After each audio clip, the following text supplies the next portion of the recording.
How are you doing? I'm Lalita Marathe, translator and podcaster.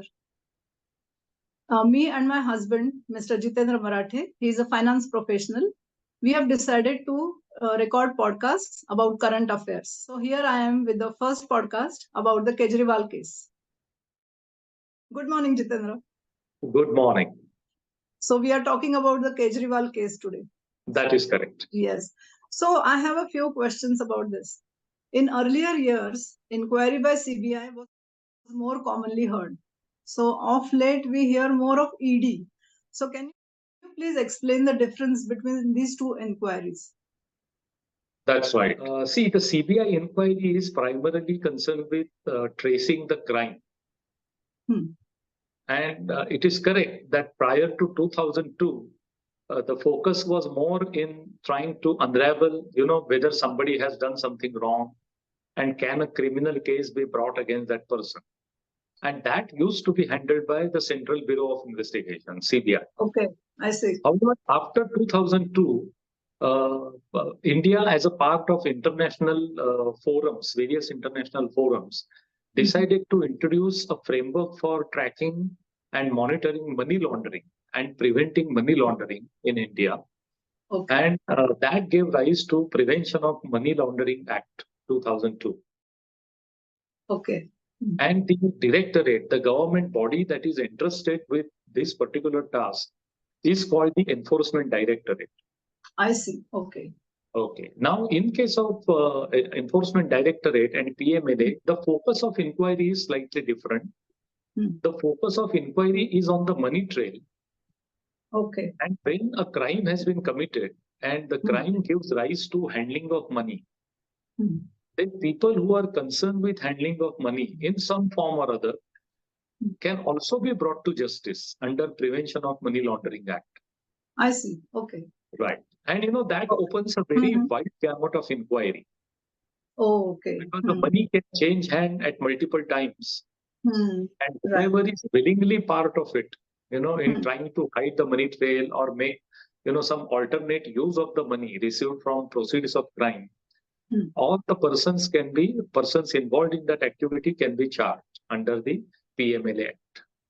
I see. Okay. So I will go to my next question. Many AAP leaders state in media that घर में तलाशी ली, कुछ नहीं मिला, फंसा रहे हैं हमें. So is this a good argument? Sure. Frankly, this is a political argument. And because people are not fully aware as to the focus of inquiry, because PMLA, as I explained previously, it deals with the handling of money, which is a result of some criminal activity. Okay. Now, the focus is not necessarily to find out whether somebody took the cash home. That is the focus of what we used to call as a personal corruption. Oh, okay. So in cases of personal corruption, it was very important to say, for example, there is a case against you for hiding income, not reporting your income, keeping your income and assets in form of cash or in some other form, but without declaring to government. So sometimes, there is a news that, income tax officers have raided a particular business house or a businessman. And they find that there is crores of cash lying unaccounted. Okay. So this is what the AAP leaders are trying to tell the people that, look, this has not happened. So indirectly, our leaders are not guilty. But it is not a good argument because the case of the ED is not that they personally took some cash home. The cash was generated, or even it need not be necessarily in a cash form. It can be also in the form of banking channel. But the money was generated by a commission of a crime. And then that money was used in some different activity. Okay, so this is not a good argument. It may be an argument that may mislead some part of people. But it is not a legal argument as such. Okay, thank you. So what is the essence of this ED case? What exactly happened? The essence of ED case is that when AAP government came to power, during the second term of AAP government, they decided to introduce a new excise policy. because sale of liquor in Delhi, it is part of an excise policy. Because what happens is when the liquor is sold, primarily from manufacturer to distributor, and then from distributor to retailer, and finally from retailer to the end customer or the end consumer. There is a transaction at 3 stages. So some of the transactions are taxed by the government. So the taxation policy is part of the excise rules of Delhi government. And these rules were revised by the AAP government in such a way that, some people who were previously not eligible to sell liquor, they were given licenses. And the licensing rules were such that they will get much more commission than the previous sellers used to get. And the understanding was that because they are profiting by having a higher commission, a part of the profit they will give back to the Aam Aadmi Party. I see. Right. And then Aam Aadmi Party, because what happens is Aam Aadmi Party realized that, it is able to spread outside Delhi. They won an election in Punjab later. So they have ambitions to, take the party to various different states of India to make it a national party. And to fight elections, you need huge amount of money. So they thought that this may be a good idea to revise the excise scheme and generate some money for the party, which can be used for promoting the party across India. That is the essence of ED's case. Jitendra, it is also said that there is no direct involvement of Arvind Kejriwal and he is being politically targeted. So can you shed some light on that? I think this is another political argument. Because what has happened is now various people of Aam Aadmi Party, senior people like the Deputy Chief Minister of Delhi, so he has been arrested. Then the person who was looking after the Health Ministry of Delhi, even he was part of this particular arrangement. So he was also arrested. So at each stage, ED started throwing a wider and wider net and tried to locate, how many people from the AAP government or the AAP ministries are involved in this revised excise policy and handling of money that is getting generated from this revision. So degree by degree, they came across more and more people. And finally, the trail led to the chief minister, who is also the chief of Aam Aadmi Party. And that is how they finally knocked on the doors of Arvind Kejriwal. I see. Now, before they went to meet him or arrest him, they had issued 9 times summons of inquiry. So the first summons was issued, if I'm not wrong, at least 8 or 9 months before the election dates were announced. So if he had attended the summons, maybe the first summons or second summons, then election would have been 7-8 months away. So it's not correct to say that, he has been arrested because he has to be prevented from attending the election. In case of the 2019 Lok Sabha elections, BJP had a good success in Delhi. Though in the state level, that is the Vidhan Sabha level, Aam Aadmi Party had won. I think they won some 50 seats out of 57 seats. But despite that, people are able to understand difference between a state level government and a national government. So when 2019 Lok Sabha elections happened, the vote share of BJP was bigger than the combined vote share of Aam Aadmi Party and Congress. Oh, is it? Right. So it is not as if Aam Aadmi Party won a lot of Lok Sabha seats and BJP is, wanting to prevent that from happening in 2024 or something like that.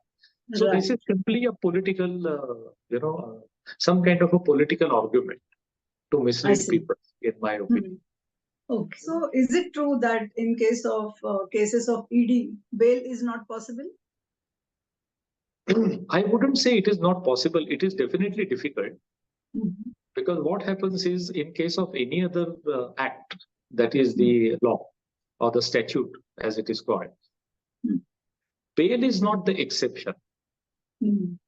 So courts tend to, look at the bail with, with that point of view that, in many cases, bail can be given. That is the mindset, as well as that is the wording of the act itself.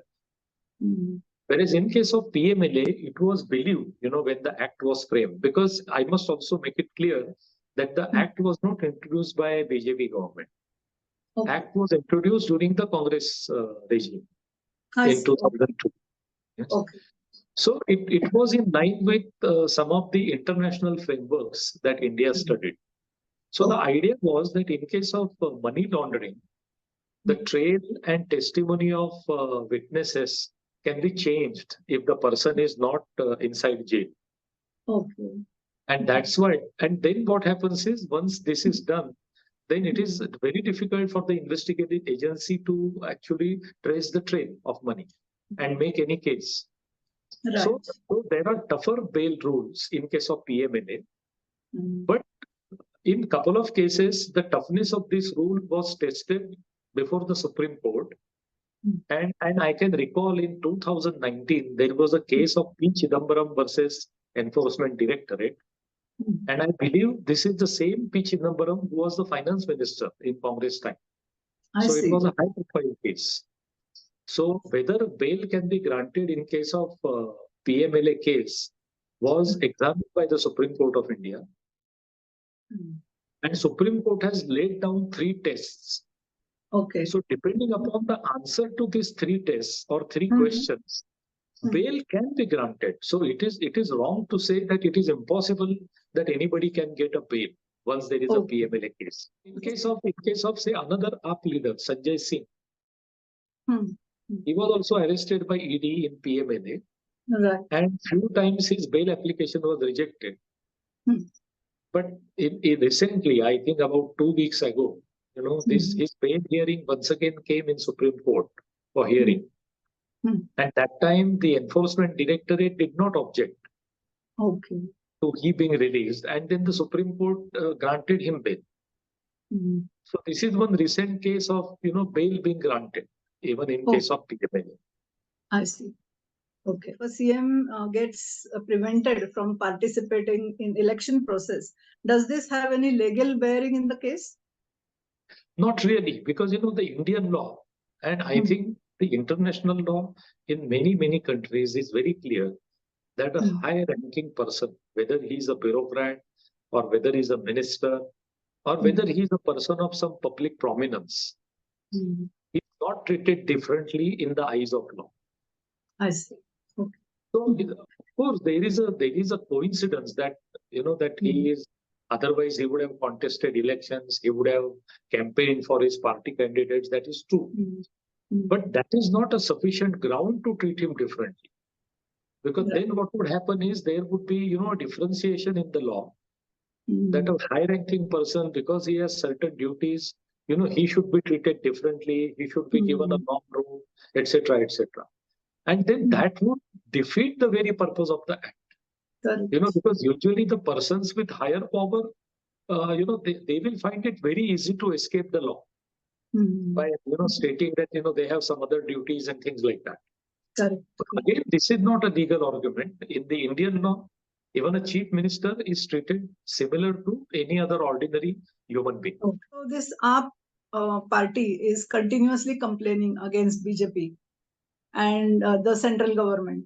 In case of, in this case, by ED. So is there any truth in this complaint? Right. Now, this is a very interesting question. Because what happens is when a particular government is in power, no doubt they are in position to exercise influence on the investigating agencies. Because the practical reality is all investigating agencies, whether it is the police, whether it's the CBI, they all report to some government ministry finally. Okay. So it is true that government ministry can definitely exert influence, official as well as unofficial. Okay. Yes, and when I think Congress was very strong in India, sometimes the opposition parties used to say that Congress is misusing the government agencies. Now BJP is having the second consecutive term in government, and the party has grown in stature and its presence. And the opposition parties are leveling the same charge that now BJP is using the agencies. So there may be some truth in it. We cannot, from outside decide However, there is a very important fact, and I think that is very, very important. Let us say any government, whether BJP, Congress, or any other government decides to use these investigative agencies, India has a very robust legal framework. I see. Before somebody can be arrested, but before his custody can be continued beyond particular time frame, like beyond few hours, he has to be produced in front of a magistrate or another hierarchy of the courts. Okay. And the judge has to grant custody to investigating office. Oh, okay. So whether it is a PMLA or whether it is any other act, for example, Criminal Procedure Code, that is IPC, if there is a police case. Okay. In any case, they have to produce the witness or the person they have arrested in court, explain the charge to the judge, and explain why custody is requested. Okay.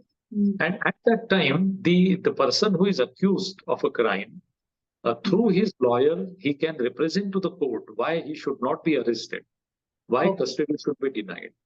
So unless the judge is satisfied that there is prima facie some material, some valid inquiry against a particular person, they do not grant custody. And there is also a legal trend in India that typically the first custody is usually granted when there is some link with the person. But when the custody is extended, it is not an indefinite custody. It is sometimes for 5 days, sometimes for 7 days, sometimes for 14 days. But after end of custody period, then the custody needs to be extended. So again, the hearing takes place in a court of law. So to get repeated custody, the case has to be really strong. Otherwise, the judges will not grant extension of custody. Okay.